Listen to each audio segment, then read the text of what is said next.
Democracy को बनाने वाला है, वो गरीब है, दलित है, आदिवासी है, पिछड़ा है, माइनॉरिटी है। अब उनके ही वोटिंग राइट पर हमला हो रहा है। ऐसे में क्या हम खामोश बैठे रहें? समाज के जो सोचने का तरीका है, सीधे अब ये कांग्रेस में जाकर दरी बिछाएगा, अब ये अम्बेडकरवादी नहीं रहे हैं, तो इस तरीके से एक्चुअली देखिए तमाम दलों में तमाम जातियों के लोग होते हैं। सतीश चंद्र मिश्रा जी बीएसपी में हैं, बाकी और तमाम एमएलए हैं जो बीएसपी से, एक उमाशंकर सिंह वो भी दलित समाज से नहीं है। इन लोगों को इनका समाज गाली देता हुआ नहीं दिखता, लेकिन जब दलित समाज के लोग किसी दूसरी पार्टियों में जाते हैं एक्सेप्ट बीएसपी, तो उसको गालियाँ क्यों सुननी पड़ती है? लेकिन वो मुट्ठी भर लोग हैं जिनका दिमाग बंद है, जो कभी प्रोग्रेसिव नहीं हुए। भाई हर विचार को प्रोग्रेसिव होना चाहिए समय के साथ। कास्ट सेंसस बड़ा मुद्दा है। ऐसे में क्या दलितों के सवाल पीछे छूटते हुए नहीं दिख रहे हैं कांग्रेस के भीतर? मैं समझता हूँ कि राहुल गांधी जी का जो विज़न है उसमें अम्बेडकर साहब पूरे तरीके से वहाँ पे व्यस्त हैं। बाबा साहब को उन्होंने इन दिनों समझा है, पढ़ा है, और इसीलिए सिर्फ कास्ट सेंसस की बात नहीं हो रही। वो ये कह रहे हैं कि बैकलॉग की भर्ती भी होगी, दलितों का जो आरक्षण था वो भी पूरा होगा, दलितों को सम्मान मिलेगा। बाबा साहब की आइडियोलॉजी और नीला गमछा अगर लेकर के राहुल गांधी जी चल रहे हैं तो मुझे लगता है कि दलितों को ये भरोसा करना चाहिए। हम दो लोगों के क्या सिर्फ नीला गमछा पहन लेने से भरोसा हो जाना चाहिए? नहीं, बिल्कुल नहीं होना चाहिए कि जो राहुल गांधी जी कमिटमेंट कर रहे हैं उस पर वो अडिग रहें और हम उसके लिए खड़े होंगे। और ये वादा कर रहे हैं आपके चैनल पर, अगर ये नहीं होगा तो हमारा रास्ता भी अलग होगा। नए तीवर के साथ आ रही है आपकी पसंदीदा मासिक पत्रिका दलित दस्तक। हमारा लक्ष्य है 1000 नए सब्सक्राइबर। आज ही लीजिए अपनी वार्षिक सदस्यता सिर्फ 1200 रुपए में। नीचे दिए गए नंबर पर आज ही संपर्क करिए या व्हाट्सएप करिए।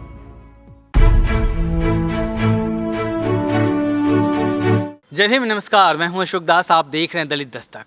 पिछले कुछ वक्त में तमाम लोगों ने जो दलित समाज के हैं, खुद को अम्बेडकरवादी कहते हैं, उन्होंने कांग्रेस ज्वाइन किया। इसको लेके उनको समाज के भीतर से ही तमाम ताने सुनने पड़े और उन लोगों को सफाई भी देनी पड़ी। पिछले दिनों प्रोफेसर रविकांत जी ने, जो लखनऊ से हैं, वहाँ यूनिवर्सिटी में हैं, उन्होंने भी कांग्रेस पार्टी ज्वाइन किया और उनको भी सफाई देनी पड़ी कि उन्होंने कांग्रेस पार्टी ज्वाइन क्यों किया। सर, सफाई क्यों देनी पड़ती है? लेकिन सफाई उन लोगों को जिनको ये लग रहा है कि नहीं साहब, हाँ, कांग्रेस में जाने का मतलब है कि आप अम्बेडकरवादी नहीं हैं। तो इसलिए मैंने कहा कि मैंने राहुल गांधी जी की कांग्रेस को ज्वाइन किया।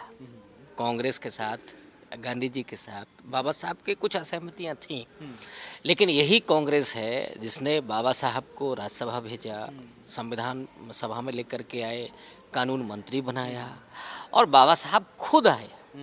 बिना बाबा साहब की अनुमति के क्या आप ला सकते थे? नहीं। और बाबा साहब ने कहा भी है अपने अंतिम भाषण में संविधान सभा के कि मैं संविधान सभा में आना चाहता था अपने समाज के अधिकारों के संरक्षण के लिए, लेकिन मुझे आश्चर्य हुआ कि मुझे प्रारूप समिति का अध्यक्ष बनाया गया। माने जितना बाबा साहब ने सोचा था उससे ज़्यादा उन्हें दिया गया, और वो ज़्यादा अपने समाज और समुदाय के अधिकारों का संरक्षण कर सके। सिर्फ दलितों का नहीं, ओबीसी का भी, महिलाओं के लिए भी हिंदू कोड बिल, ये सारी चीज़ें। वो बात अलग है कि हिंदू कोड बिल पर लोग कहते हैं कि नहीं, बाबा साहब ने इस्तीफ़ा दिया, लेकिन नेहरू जी ने बाद में किया 55-56 में। तो ये जो लोगों का, और ख़ास करके जो वामसेफ के मूवमेंट में ये हो गया था कि नहीं, गांधी के अगेंस्ट बाबा साहब खड़े थे और बाबा साहब के साथ न्याय नहीं किया, भारत रत्न नहीं दिया, ये सारी चीज़ें हुई थी। वो एक दौर था, उस समय कांग्रेस सरकार में थी, तो उस कांग्रेस के खिलाफ बीएसपी खड़ी होती है और उसने अपनी जगह बनाई। 4 बार बहन जी मुख्यमंत्री बनी सबसे बड़े देश के सूबे की। तो अब क्या है, आज थ्रेट क्या है? संविधान पर सीधा हमला है, लोकतंत्र पर सीधा हमला है, वोट चोरी हो रही है। वो वोट किसका सबसे महत्वपूर्ण, जिसने इस देश की डेमोक्रेसी को बनाया, वो अमीर आदमी तो जाता नहीं है, वो चला जाएगा तो उसकी पत्नी नहीं जाएगी। जो जाने वाला है, डेमोक्रेसी को बनाने वाला है, वो गरीब है, दलित है, आदिवासी है, पिछड़ा है, माइनॉरिटी है। अब उनके ही वोटिंग राइट पर हमला हो रहा है। ऐसे में क्या हम खामोश बैठे रहें? हमारा दायित्व तो है कि इस लड़ाई में हम और ज़्यादा सक्रिय होकर के भूमिका अदा करें। और मुझे लगता है आप भी ईमानदारी से बता सकते हैं कि इस समय संविधान बचाने और लोकतंत्र बचाने की लड़ाई कौन लड़ रहा है। लेकिन सर, समाज के जो सोचने का तरीका है, सीधे अब ये कांग्रेस में जाकर दरी बिछाएगा, अब ये अम्बेडकरवादी नहीं रहे हैं, तो इस तरीके से एक्चुअली देखिए तमाम दलों में तमाम जातियों के लोग होते हैं। सुदर्शन मिश्रा जी बीएसपी में हैं, बाकी और तमाम एमएलए हैं जो बीएसपी से, एक उमाशंकर सिंह वो भी दलित समाज से नहीं है। इन लोगों को इनका समाज गाली देता हुआ नहीं दिखता, लेकिन जब दलित समाज के लोग किसी दूसरी पार्टियों में जाते हैं एक्सेप्ट बीएसपी, तो उसको गालियाँ क्यों सुननी पड़ती है? ये समाज के जो सोचने का एक नज़रिया है, इसके बारे में। देखिए, अभी उनका नज़रिया बढ़ा ही नहीं, व्यापक नहीं बना, नंबर 1। नंबर 2, ये जो कहने वाले लोग हैं बहुत मुट्ठी भर लोग हैं, और मैं अगर ये भी कह दूं कि कुछ जाति विशेष के लोग हैं, तो इसमें भी कोई वो नहीं है। और ये विशुद्ध रूप से बीएसपी और वाम सेफ के लोग हैं, बल्कि जो बीएसपी को अपनी पार्टी मानता भी, उसमें भी बड़ी संख्या ऐसी है जो हम लोगों के डिसीजन को ठीक मान रहे हैं वो लोग, क्योंकि इसमें लड़ाई में जो खड़ा होगा उसके साथ अगर आप जा रहे हैं तो कोई गुनाह नहीं है। लेकिन वो मुट्ठी भर लोग हैं जिनका दिमाग बंद है, जो कभी प्रोग्रेसिव नहीं हुए। भाई, हर विचार को प्रोग्रेसिव होना चाहिए समय के साथ। अब वाम से क्या आप वहीं लगे रहेंगे कि एक नागनाथ है, एक सांपनाथ है, तो हो गया काम, फिर तो आप बचा लीजिए। फिर तो आपको आना चाहिए। आपने अपनी लकीर खींची नहीं, कोई लकीर नहीं खींची। और दूसरा, जो आपने कहा, जो 2 उदाहरण दिए, वहाँ कोई चला जाएगा, और वो तो है ही पॉलिसी उनकी। हर राजनीतिक दल में आपको मिलेंगे लोग, हर जाति के लोग मिले, और उनकी जाति के लोग कभी नहीं कहेंगे। लेकिन दलितों के साथ ये बड़ी समस्या है कि वो चाहते हैं कि नहीं, बीएसपी के साथ या बीएसपी के लिए ही बात करते रहो, भले ही बहन जी खामोश बैठी हो। जिस समय हमारे ऊपर अटैक हुआ, हमारे ऊपर एफआईआर दर्ज हुई, उस समय बीएसपी नहीं थी हमारे साथ, हमारे साथ समाज खड़ा था। मैं उस समाज के लिए शुक्रिया अदा कहूँगा, उसमें वामसेव के लोग भी थे, उसमें बीएसपी के सपोर्टर भी थे, उनका मैं शुक्रिया अदा करता हूँ। समाज का हित अभी कांग्रेस में कितना सुरक्षित है? क्योंकि कांग्रेस पार्टी के बीते दिनों की राजनीति जब हम देखते हैं, आप राष्ट्रीय प्रवक्ता भी हैं पार्टी के, तो लगातार ओबीसी के मुद्दों पे बात हो रही है, कास्ट सेंसस की बात हो, अभी वोट चोरी आ गया है, तो वोट चोरी बड़ा मुद्दा है, कास्ट सेंसस बड़ा मुद्दा है। ऐसे में क्या दलितों के सवाल पीछे छूटते हुए नहीं दिख रहे हैं कांग्रेस के भीतर? नहीं, मुझे लगता है कि अभी एक जो राहुल गांधी जी ने कास्ट सेंसस का इशू उठाया, वो मोस्टली माना गया कि ओबीसी का इशू है। और राहुल गांधी जी ने जब इस बात को कहा कि ओबीसी के लिए हमने नहीं किया, ये हमारी गलती थी, तो लोगों को लग रहा है कि नहीं, ओबीसी वाला बड़ा फैक्टर आ रहा है। चूँकि नरेंद्र मोदी अपने आप को ओबीसी कहते हैं, तो ओबीसी के लोगों को लगता है कि नहीं साहब, ये हमारे नेता हैं। तो और ओबीसी का वो मुद्दा कि 27% आरक्षण रह गया, साउथ के राज्यों में कहीं 65% है, कहीं 75% है, और वो डेवलप्ड राज्य हैं, तो वहाँ आरक्षण बढ़ा, आज़ादी के पहले से लागू था। वहाँ वो स्टेट्स प्रति व्यक्ति आय में भी आगे गए, एजुकेशन में भी आगे गए, डेवलप भी हुए। लेकिन जिन राज्यों में, उत्तर भारत के राज्यों में जहाँ रिजर्वेशन 92 में इधर आके लागू हुआ ओबीसी का, वो पिछड़े रह गए, दलितों का भी रिजर्वेशन पूरा नहीं हुआ था। तो ये आलोचना है कांग्रेस की निश्चित रूप से।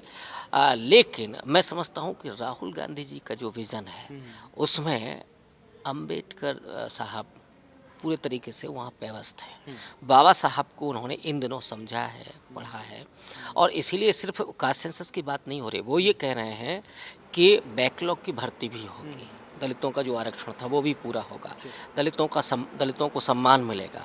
बाबा साहब की आइडियोलॉजी और नीला गमछा अगर लेकर के राहुल गांधी जी चल रहे हैं, तो मुझे लगता है कि दलितों को ये भरोसा करना चाहिए। हम 2 लोगों के, क्या सिर्फ नीला गमछा पहन लेने से भरोसा हो जाना चाहिए? नहीं, बिल्कुल नहीं होना चाहिए। वो नीला गमछा तो नरेंद्र मोदी भी डाल लेते हैं, लेकिन राहुल गांधी का जो विजन है वो ईमानदारी है। मैं पर्सनल बातें कुछ नहीं बता सकता यहाँ पे, उन्होंने जो बातें पर्सनली की हैं उससे मुझे वो विश्वास होता है, और विश्वास तो आपको करना ही पड़ेगा। और मैं समझता हूँ कि हम लोग जब राजनीति में आए हैं तो इसके लिए भी आए हैं कि जो राहुल गांधी जी कमिटमेंट कर रहे हैं उस पर वो अडिग रहें, और हम उसके लिए खड़े होंगे। और ये वादा कर रहे हैं आपके चैनल पर, अगर ये नहीं होगा तो हमारा रास्ता भी अलग होगा। हमने उस प्रेस कॉन्फ्रेंस में कहा था कि हम कांग्रेस पार्टी में ज्वाइन कर रहे हैं बहुत गर्व के साथ, लेकिन अपने समाज के अधिकारों के लिए ज्वाइन कर रहे हैं। डेडलाइन है कोई? नहीं, डेडलाइन नहीं, मेरा व्यक्तिगत हित और समाज का हित और कांग्रेस का हित, ये जो तीनों हित हैं, मेरा व्यक्तिगत हित कभी आड़े नहीं आएगा। मैं हमेशा कांग्रेस के हित और समाज के हित, इन दोनों के लिए खड़ा होऊंगा, व्यक्तिगत हित नहीं आएगा, ये मैं गारंटी दे रहा हूँ। 9 अक्टूबर को बीएसपी की रैली है, माननीय कांसीराम जी का परिनिर्वाण दिवस है, तो एक फिर से उत्तर प्रदेश में एक राजनीति एक अलग माहौल दिखेगा। आप लखनऊ में हैं, आप देखते रहे सालों से वैश्विक रैली है तो क्या होता है। इस दौर में कितना इम्पोर्टेंट है ये, और कांग्रेस के प्रवक्ता के तौर पे आप इस रैली को कैसे प्रभावित करें? काश ये रैलियाँ 15 में होती, 16 में होती, 17 में होती, तो शायद बहन जी मुख्यमंत्री होती, 22 और 24 में होती तो बहन जी प्रधानमंत्री होती। ये नहीं हुआ, समाज इससे निराश हुआ। लोगों को बड़ा पीड़ा है कि बहन जी क्यों नहीं आई, क्योंकि लोग उनकी ताकत को जानते हैं। आज भी मेरे मन में या किसी के भी मन में बहन जी के प्रति बहुत सम्मान है, मानवर साहब के प्रति बहुत सम्मान है, लेकिन हमें दुख किस बात का है कि वो उस समय खामोश हुई जब दलितों के ऊपर क्राइम 1.5 गुना बढ़ गया, जब दलित महिलाओं के बलात्कार हो रहे थे, जब दलित बच्चों के स्कूल बंद हो रहे थे, उस समय वो खामोश हो गए। ये हमारी नहीं, पीड़ा है। लगातार वो मुखर रहती हैं और उनके एक ट्वीट से बहुत चीज़ें बदल जाती हैं। नहीं, ट्वीट से, अब उनका ट्वीट भी आपने पढ़ा होगा तो आप भी जानते हैं किस ट्वीट से चीज़ें बदलती हैं, किससे नहीं बदलती हैं, और वो क्या बोलती हैं, ट्वीट में हमला किस पे करती हैं, ये सब जानते हैं। तो मैंने कहा ना कि उनके व्यक्तित्व का मुझे बड़ा सम्मान है, और जो उन्होंने 4 अपने रिजिम में जो दिया वो समाज उनका ऋणी रहेगा, इसमें कोई दो राय नहीं है। लेकिन जब हिंदुत्व का अटैक है और जो हिंदू राष्ट्र बनाने की बात कर रहे हैं लोग, बाबा साहब ने क्या कहा था, चेतावनी दी थी दलित समाज को कि अगर कभी हिंदू राष्ट्र होता है तो ये करोड़ों दलितों के लिए आपदा साबित होगी। आप क्यों नहीं बोले? अगर आज वो रैली करें, निश्चित रूप से उत्तर प्रदेश में इसका प्रभाव होगा, लेकिन वो बहुत सीमित प्रभाव है। अब मैं ये तो नहीं कहना चाहता कि अभी जो पंचायत के चुनाव हैं उसमें कुछ चीज़ें आएंगी, कुछ लोगों का होगा कि साहब ये जो रैली होगी उसमें बहुत बड़ी भूमिका उसकी होगी जिनको टिकट लेना है। लेकिन सवाल ये है कि जो टिकट लेकर के आएंगे, जो पैसा खर्च करेंगे, वो जब जिला पंचायत अध्यक्ष का चुनाव होगा उस समय वो कहाँ होंगे? पिछली बार भी जीत करके आए थे, वो सब बिक गए। तो टिकाए रखना, आप अपने अगर कार्यकर्ता को टिकट दें, आप अपने कार्यकर्ता को बढ़ाए, जो 10-10, 15-15 साल से काम कर रहा है, कार्यकर्ताओं से कभी मिलती हैं? वो नहीं मिलती है, तो वो एक निराशा है। और मैं समझता हूँ कि इस रैली से ये होगा कि पंचायत चुनाव में उन्हें थोड़ा सा लाभ मिल सकता है। आप इंटेलेक्चुअल के तौर पे आपको जाना जाता है समाज के भीतर, आप एकेडमिक्स में हैं, वहाँ से जो आप राजनीति में आए हैं, तो राजनीतिक एजेंडा आपका क्या है और आप अपनी राजनीति को किस तरीके से परिभाषित करना चाहेंगे? देखिए, हमारी जो राजनीति और राजनीतिक एजेंडा विशुद्ध रूप से जो दलितों पर हमले हो रहे हैं उनके संरक्षण के लिए, दलितों के जो अधिकार हैं उनको संरक्षित करने के लिए, और जो बैकलॉग की भर्तियां हैं वो हों, दलित एजेंडा आए, दलित मैनिफेस्टो आए, इसके लिए हम हों या रतनलाल जी हों, वो पूरे तरीके से कमिटेड हैं। इसमें कहीं कुछ भी नहीं होने जा रहा है। मैंने कहा कि व्यक्तिगत हित कभी नहीं मेरा आएगा आड़े इस राजनीति में। तो नंबर 1 ये कि एजेंडा हमारा बहुत क्लियर कट है, हमारे समाज के हितों का संरक्षण और एजुकेशन, फेलोशिप, जो हमारे बहुजन नायक हैं उनके नाम पर और उनको उनके चाहे मूर्तियाँ बने, फेलोशिप हो, बल्कि मूर्तियों से ज़्यादा मैं ज़रूरी मानता हूँ कि हॉस्टल बने, फेलोशिप मिले। बच्चे जो विदेश, अभी रोक लिया ना मोदी जी ने, विदेशी जो इंस्टीट्यूट हैं वहाँ पर पढ़ने में और ज़्यादा ओवरसीज स्कॉलर्स बढ़े और ये संख्या 2 से 4 गुनी ज़्यादा हो, तो ये सारा हमारा एजेंडा है। और हमारे जो सपने छीने जा रहे हैं वे सपने सुरक्षित हों, तो शिक्षा, रोज़गार, आरक्षण और सहभागिता, सम्मान। अब ये नहीं होगा कि दलित है तो समाज कल्याण मंत्रालय दे दीजिए इसको, ये नहीं होगा।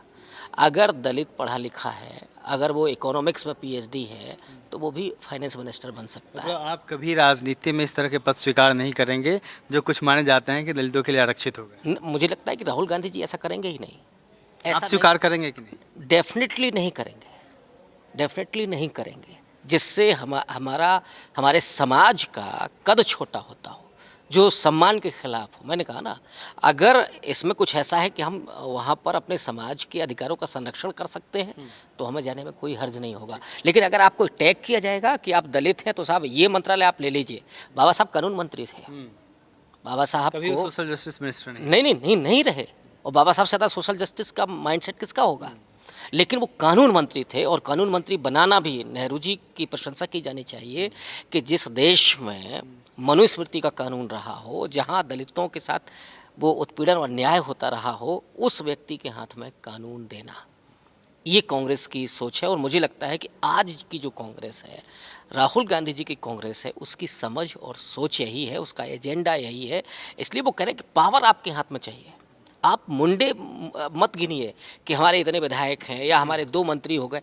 इस सरकार में कितने ओबीसी मंत्री हैं जो बोल पा रहे हैं ओबीसी के मुद्दों पर, कितने दलित हैं। एससी कमीशन में जो लोग बैठे हैं वो नहीं बोल पा रहे हैं। तो हमें ऐसे मुखौटे नहीं चाहिए और ऐसा मंत्रालय भी नहीं चाहिए। मैं आपने सवाल पूछा इसलिए मैं कह रहा हूँ ये एजेंडा नहीं है, लेकिन ऐसा हम में से किसी को नहीं चाहिए। जो भी अम्बेडकरवादी हैं वो अपने समाज के अधिकारों को प्राथमिकता ये, दूसरा अपनी काबिलियत के आधार पर कि वो अपने समाज और देश के लिए भी, हमारा समाज, समाज से देश, दोनों हमको चाहिए। जब देश तरक्की करेगा तो हमारा समाज भी तरक्की करेगा। तो दोनों ही चीज़ें, लेकिन जिससे हमारा कद छोटा होता हो, हमारा समाज अपमानजनक फील करता हो, वो कभी स्वीकार नहीं होगा। जी, बहुत शुक्रिया आपका। तो ये थे रविकांत जी, जिन्हें तमाम मुद्दों पे अपनी बात रखी, राजनीति में क्यों आए, जो लोग आलोचना करते हैं उनके लिए भी नसीहतें हैं, और किस तरीके से अपनी राजनीति करना चाहते हैं और क्यों राजनीति में आए, इस बारे में भी। कैमरामैन आयुष के साथ मैं अशोक दास, दलित दस्तक।